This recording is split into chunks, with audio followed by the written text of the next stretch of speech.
इस फिल्म की कहानी फ्यूचर में यानी कि 2048 में स्टार्ट होती है, जब पृथ्वी पर रहने लायक कुछ भी नहीं बचा था और इस समय में पृथ्वी पर अभी जितने भी रिसोर्सेज बाकी बचे थे उसे पाने के लिए देश आपस में ही लड़ रहे थे। खैर अब इसके बाद हमें इस मूवी के मेन कैरेक्टर रिक और उसकी फैमिली को दिखाया जाता है, जिनको एक बहुत ही आलीशान बंगले में लाया जाता है। अब यहाँ पर आकर रिक और उसकी फैमिली बहुत खुश होती है। रिक की फैमिली में उसकी वाइफ और उसका एक बेटा था। साथ ही यहाँ पर रिक को यह भी पता लगता है कि यहाँ पर 13 और ऐसे परिवार हैं जिन्हें कि यहाँ पर रिसर्च के लिए लाया गया था, क्योंकि यहाँ पर इन्हें एक खास तरह के एक्सपेरिमेंट के लिए लाया गया था और ऐसा करने के लिए यहाँ पर पूरी साइंटिस्ट की टीम मौजूद थी। अगली सुबह हमें इस प्रोजेक्ट के प्रोफेसर हेड मार्टिन को दिखाया जाता है, जो कि बताते हैं कि आने वाले 10 सालों में पृथ्वी से सब कुछ खत्म हो जाएगा, यहाँ पर कुछ भी नहीं बचेगा और उस वक्त इंसान जमीन पर नहीं रह सकेंगे और इंसानियत को जिंदा रखने के लिए हमारे पास सिर्फ एक रास्ता है और वो है टाइटन, जो कि जमीन के बाद इंसानों का दूसरा ठिकाना होगा, जो कि एक बहुत ही बड़ा चांद है। लेकिन फिलहाल इस वक्त तो इंसानों के लिए वहां पर रहना मुमकिन नहीं है, क्योंकि उस प्लेनेट पर मीथेन गैस की बारिश होती है और हवा में नाइट्रोजन मौजूद है। वहां पर सर्दी बहुत ज्यादा है, टेम्परेचर माइनस में रहता है और अगर हम चाहते हैं कि इंसान वहां पर रहें तो हमें उस जगह के हिसाब से इंसानों के शरीर में कुछ बदलाव करने होंगे और इसीलिए ऐसा करने के लिए हमारे पास यहाँ पर फैमिलीज हैं, जिन्हें कि हमने 5000 लोगों में से चुना है। अब यहाँ पर रिक भी होता है, क्योंकि उसे भी इस एक्सपेरिमेंट के लिए चुना गया था। रिक कहता है कि हम सब यहाँ पर खुद अपनी ही मर्जी से शामिल हुए हैं, इसलिए हम तैयार हैं। इसके बाद डॉक्टर उन्हें अपने साथ ले जाते हैं और उसे यहाँ पर लाकर कुछ इंजेक्शन दिए जाते हैं और साथ ही उसे बताया जाता है कि उसे आने वाले अगले कुछ हफ्तों में इसी तरह से बहुत सारे इंजेक्शन दिए जाएंगे और इससे तुम्हारे शरीर में बदलाव होंगे, जिससे तुम्हारा शरीर ऑक्सीजन से ज्यादा नाइट्रोजन को हासिल कर पाएगा। खैर अब रिक के घर में उसकी वाइफ एक पार्टी करती है जिसमें वो बहुत ज्यादा शराब पी लेती है, जिससे उसकी तबीयत खराब हो जाती है और इसीलिए जब रिक अपनी वाइफ को उठाकर रूम में लेकर जा रहा होता है तो उसकी वाइफ पाती है कि रिक को तो बहुत तेज बुखार है। खैर अब कुछ दिनों के बाद जितनी भी फैमिलीज थी उन सभी को एक्सपेरिमेंट के लिए एक पूल के पास लाया जाता है और ये देखा जाता है कि कौन कितनी देर तक पानी के अंदर बिना सांस लिए रह पाता है। अब ऐसा होने के बाद सभी लोग एक एक करके पानी से बाहर आ जाते हैं, लेकिन रिक और एक और लड़की 40 मिनट तक पानी के अंदर ही बैठे रहते हैं। अब 40 मिनट के बाद लड़की कदम पानी में घुटने लगा था, इसीलिए वो भी बाहर आ जाती है, लेकिन रिक अभी भी पानी के अंदर था और धीरे धीरे उसकी दिल की धड़कनें भी कम हो रही थी, क्योंकि ये लोग उसे चेक कर रहे थे। लेकिन इससे पहले कि रिक को कुछ होता वो पानी से बाहर आ जाता है। अब यहाँ पर सभी लोग उसके लिए तालियां बजाते हैं, क्योंकि पानी में उसने सबसे ज्यादा वक्त बिताया था। और अब इसके कुछ दिनों के बाद हमें दिखाया जाता है कि रिक को एक सर्जरी के लिए लाया जाता है और जिस दिन उसकी सर्जरी की गई थी वो उस रात को अपने बेड पर अपनी बीबी के साथ नहीं था। उसकी वाइफ जब उसे चेक करने के लिए जाती है तो वो पाती है कि रिक किचन में बैठा हुआ अपने ऊपर बर्फ लगा रहा था, क्योंकि उसे बहुत ज्यादा गर्मी लग रही थी। जिसके बाद एबी उसे और भी ज्यादा बर्फ लाकर देती है। रिक एबी से कहता है कि मुझे बिल्कुल भी ठंड का एहसास नहीं हो रहा। दरअसल जिन लोगों को भी टाइटन पर भेजने के लिए तैयार किया जा रहा था, रिक पर भी एकदम बिल्कुल वैसा ही असर हो रहा था, क्योंकि टाइटन ग्रह पर बहुत ज्यादा ठंड होती है और उस ग्रह के लिए ऐसी ही बॉडी की जरूरत थी जिसे बिल्कुल भी ठंड का एहसास ना हो। लेकिन अभी भी इन लोगों का सबसे बड़ा सामना मीथेन और नाइट्रोजन गैस से था। इन सभी लोगों को मीथेन गैस के साथ पानी में तैरने के लिए कहा जाता है। साथ ही इन्हें कुछ खास तरह के मास्क भी पहनाए जाते हैं जिससे नाइट्रोजन बढ़ता है। जिसके बाद ये लोग उस मास्क को पहनकर बहुत भागते हैं, क्योंकि टाइटन पर जाने के लिए इन्हें एकदम परफेक्ट बनाया जा रहा था। अब इसी तरह से बहुत दिन बीत जाते हैं और अब एक दिन जब रिक बाथरूम में होता है तो वो पाता है कि उसे हेयर फॉल हो रहा है, उसके बाल झड़ रहे थे। यहाँ पर एक और लड़का होता है, उसके साथ भी सेम यही प्रॉब्लम हो रही थी। अब ये लोग भी समझ जाते हैं कि इनके साथ ये सब जो हो रहा है वो सब दवाइयों और उन एक्सपेरिमेंट्स का नतीजा है, जो कि इन्हें टाइटन पर भेजने के लिए इन पर किए जा रहे थे। और इसी वजह से यहाँ पर एक लड़की की डेथ हो जाती है और उसे ऐसा देखकर ये सभी लोग काफी परेशान हो जाते हैं। ये सभी लोग बहुत ही ज्यादा डर जाते हैं, क्योंकि वैसी ही दवाइयाँ इन सभी लोगों को भी दी जा रही थी, जिसका मतलब ये था कि इन सभी लोगों की जान को भी खतरा है। खैर जब रात को ये सभी लोग रिक के घर पर जमा होते हैं तो ये सभी लोग इस बारे में बात कर रहे होते हैं, लेकिन तभी वहाँ पर रिक का एक दोस्त बहुत गुस्सा हो जाता है। वो गुस्से में अपनी वाइफ पर भी अटैक कर देता है।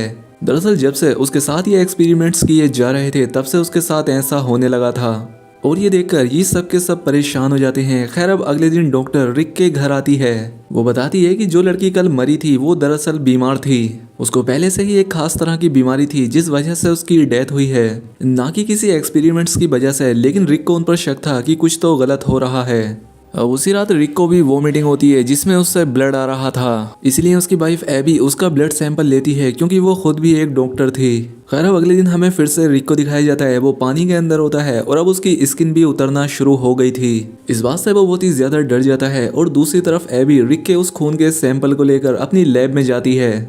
जब उन्हें चेक करती है तो पाती है कि रिक के शरीर में बहुत सारे ऐसे केमिकल्स को डाला गया है जिसके बारे में इन्हें पहले बताया ही नहीं गया था।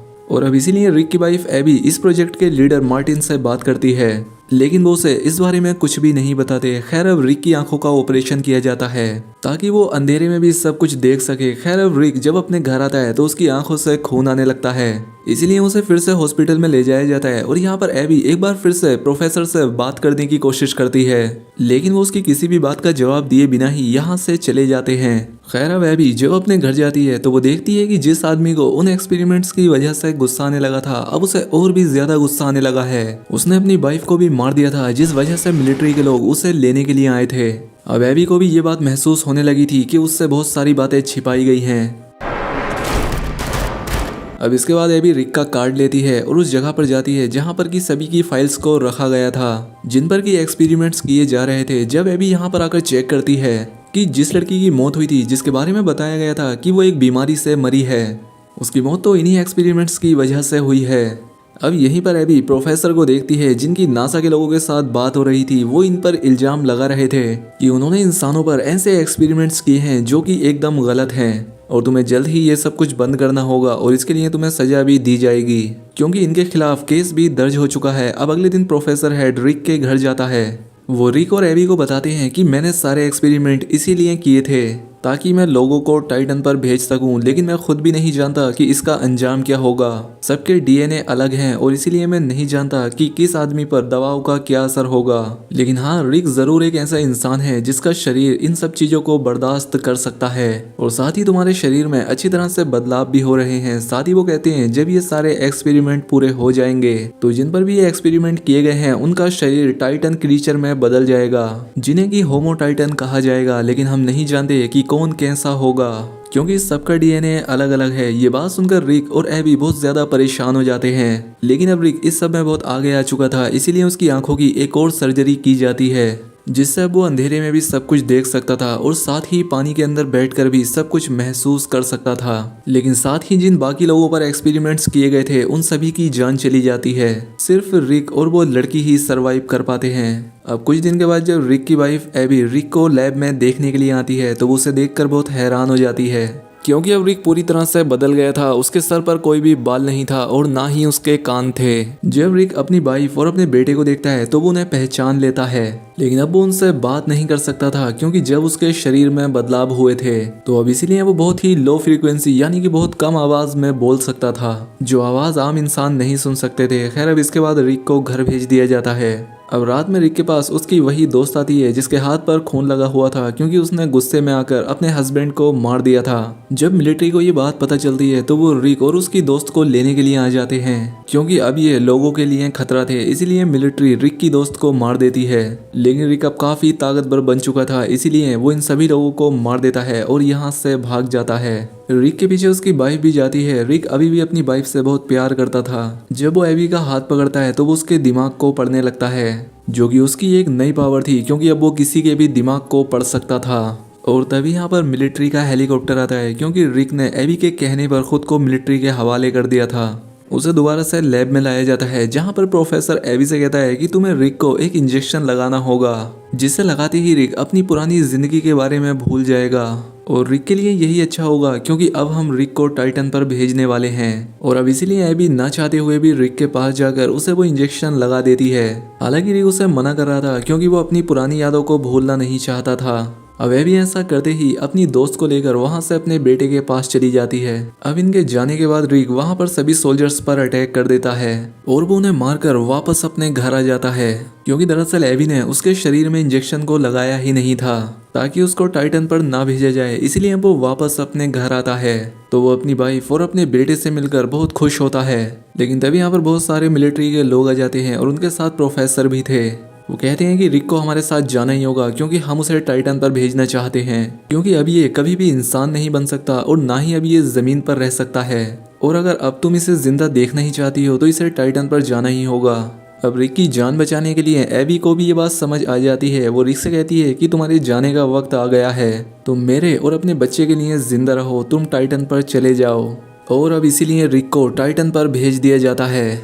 अब ऐसा होने के कुछ टाइम के बाद दिखाया जाता है कि अब उनकी लैब को रिक की वाइफ एबी और उसकी दोस्त संभालती है। वो यहाँ पर नए नए एक्सपेरिमेंट्स पर रिसर्च कर रही थी ताकि बाकी इंसानों को टाइटन पर भेजा जा सके।